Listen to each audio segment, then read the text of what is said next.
उत्तर प्रदेश विधानसभा चुनाव जो हो रहे हैं उसको लेकर जहां 9 सीटों पर समाजवादी पार्टी ने पूरे ऊर्जा के साथ ताकत के साथ प्रत्याशियों को लड़ा है, वहीं बलिया के सांसद सनातन पांडे को भी अम्बेडकर नगर कटहरी का जो जिम्मेदारी समाजवादी पार्टी के राष्ट्रीय अध्यक्ष अखिलेश यादव ने सौंपा है।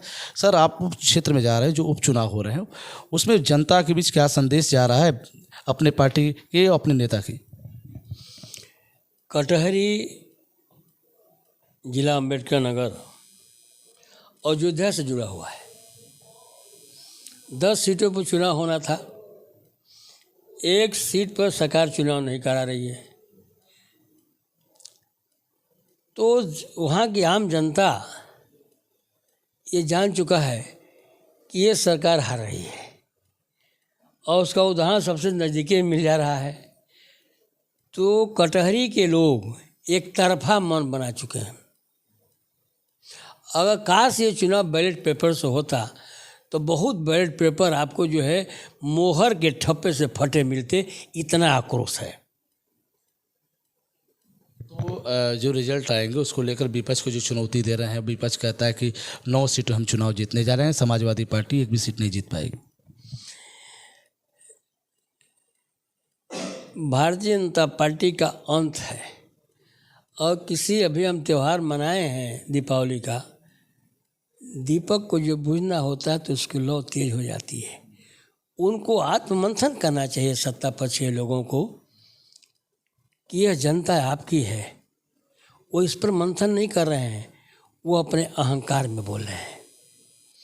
और 9 सीट की बात कर रहे हैं कि हम जीतने जा रहे हैं। मैं कह रहा हूँ कि समाजवादी पार्टी 9 की 9 सीटें जीतेगी और आने वाले दिनों में उत्तर प्रदेश में समाजवादी पार्टी की सरकार होगी और हिंदुस्तान में जो भी सरकार बनेगी वो बिना अखिलेश यादव की नहीं बनेगी। एक सवाल और खड़ा हो गया विपक्ष की तरफ से कि जो लोकसभा चुनाव में जो प्रत्याशी जीते थे उन्हीं के परिवार के विधानसभा चुनाव लड़े, सीधे सीधे परिवार पर उन्हीं के परिवार के लोग लड़े, बाहरी लोग को मौका नहीं दिया गया आपके राष्ट्रीय अध्यक्ष ने। हम संघर्ष के बेला में हैं, हम सत्ता सुख नहीं भोग रहे हैं। अगर हम सत्ता में होते तो ब्लेम आपको अच्छा लगता। आज तो संपूर्ण विपक्ष और ख़ासतौर समाजवादी पार्टी संघर्ष हम लोग कर रहे हैं। संघर्ष के बेला में अगर बाप का साथ बेटा दे रहा हो तो इससे बेहतर और कुछ नहीं हो सकता है। संघर्ष के बेला में अगर पति का साथ उसकी पत्नी दे रही हो, इससे बढ़िया कुछ नहीं हो सकता है। इस संघर्ष के बेला में पूरा परिवार जो है संघर्ष के लिए खड़ा है।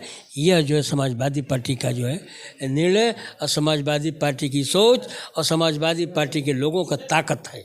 और जो पार्टी के आप बात करते हैं कि यह परिवारवादी पार्टी है, इस देश के जो है रक्षा मंत्री आदरणीय श्री राजनाथ सिंह जी हैं, उनके लड़के बाबू कल्याण सिंह के लड़के, इस देश का गृह मंत्री उनका लड़का। ये अपनी कमी को छुपाने के लिए सत्ता पक्ष के लोग बात करते हैं। सुख तो वो भोग रहे हैं,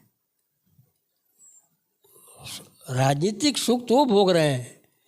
आपके जनपद में हो रही है खोदाई, जल जीवन मिशन का काम चल रहा है, अभी साथी 4थे स्तंभ में है। क्या दशा पार्टी भी अभी समाजवादी पार्टी का इस पर आगे जो आपने बताया विकास को लेकर भी आगे, लेकिन उसके पहले एक सवाल है कि जैसे आपने बताया कि अगर दुख की घड़ी में बेटा और पत्नी साथ दे रहे हैं तो बाकी आम कार्यकर्ताओं का क्या होगा, जो संघर्ष कर रहे हैं उनको भी लड़ने का मौका मिलना चाहिए था। ये सवाल खड़ा हो रहा है। आम कार्यकर्ता हमारा इतना इसमें आगे बढ़ कर के खुश है, इतना खुश है कि जो लड़ाई हम लड़ करके जीते कि नहीं जीते होते, आज हमारे इतने बेहतरीन उम्मीदवार दिए गए हैं कि हमारा कार्यकर्ता सिर्फ एक चीज़ जानता है, न एमएलए बनना चाहता है न मेंबर ऑफ पार्लियामेंट बनना चाहता है।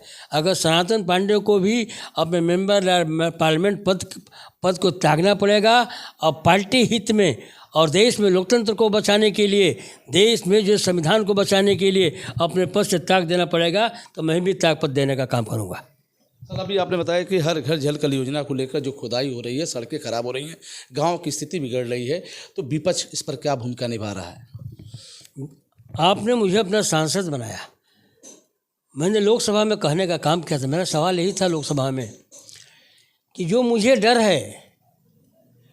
डर है कि यह हिंदुस्तान के जो भी आज तक का घोटाला हुआ है, सबसे बड़ा घोटाला जल जीवन मिशन का होगा।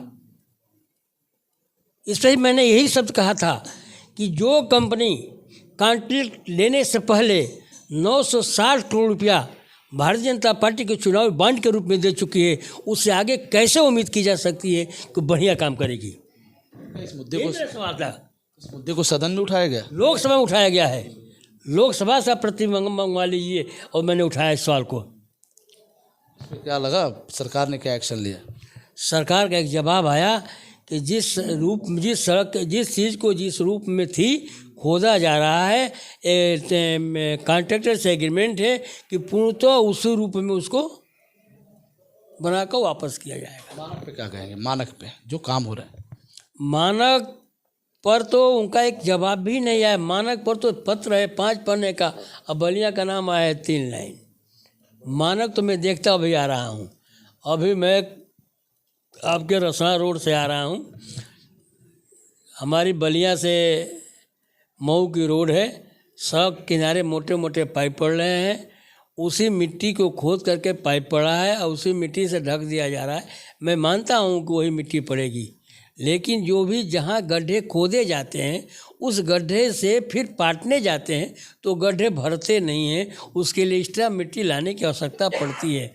अगर हमारी पटरी कच्ची ही पटरी है तो उसको अपने पुराने रूप में देने के लिए उसको जो है मट्टी डालकर उसका कंपैक्शन करा के और उसको जो है मूर्त रूप देना चाहिए, जो ये कंपनियां नहीं कर रही हैं। अगर कंपनियां मनमानी कर रही है तो विपक्ष में बैठे लोग क्या करेंगे? क्या आंदोलन करेंगे? विपक्ष के लोग में तो मैं सनातन पांडे बोल ही रहा हूँ कि इस मामले को जो है इतने कम समय में जो है लोकसभा में मैंने उठाने का काम किया और मेरे बात पर जो है संपूर्ण विपक्ष ने जो है ताली बजाने का काम किया। संपूर्ण विपक्ष इस सवाल पर एक साथ है कि हिंदुस्तान का सबसे बड़ा घोटाला जल जीवन मिशन होगा, लेकिन चाहे ठेकेदार हो चाहे सरकार हो। ठेकेदार ने सरकार को चुनाव से पहले रुपया दे दिया 960 करोड़ रुपया, तो ठेकेदार सरकार की जबान दबी हुई है। यहाँ काम हो रहा है, यहाँ का एक्शन, यहाँ का कलेक्टर, सभी लोग आपस में मिले हुए हैं। गांव की गलियों की दुर्दशा देख लीजिए। अगर आपके पास कैपेबिलिटी नहीं थी काम करने की तो आपको ठेका नहीं लेना चाहिए था, और आप काम कर रहे हैं तो उतने ही भाग को खोदने का काम कीजिए जिस भाग को शाम तक पूरा कर सके, उसके बाद आगे बढ़िए।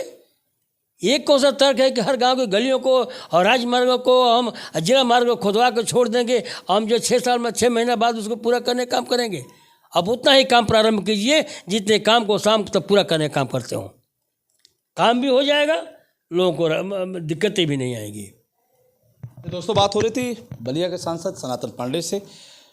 सरकार की जो योजना उस पर एक बड़ा सवाल है कि आखिर हर घर जल कल योजना का मानक कौन चेक करेगा? क्या वो काम मानक के अनुरूप है या जो गाइडलाइंस है उसके अनुरूप है? सारे सवालों के जवाब में उन्होंने कहा कि विपक्ष में उन्होंने लोकसभा में इसका मुद्दा उठाया है और ये मुद्दा जब तक उठता रहेगा जब तक कि जो मानक है उसके तहत काम नहीं होगा। दोस्तों, फिर हम आपसे जुड़ेंगे, तब तक के लिए नमस्कार।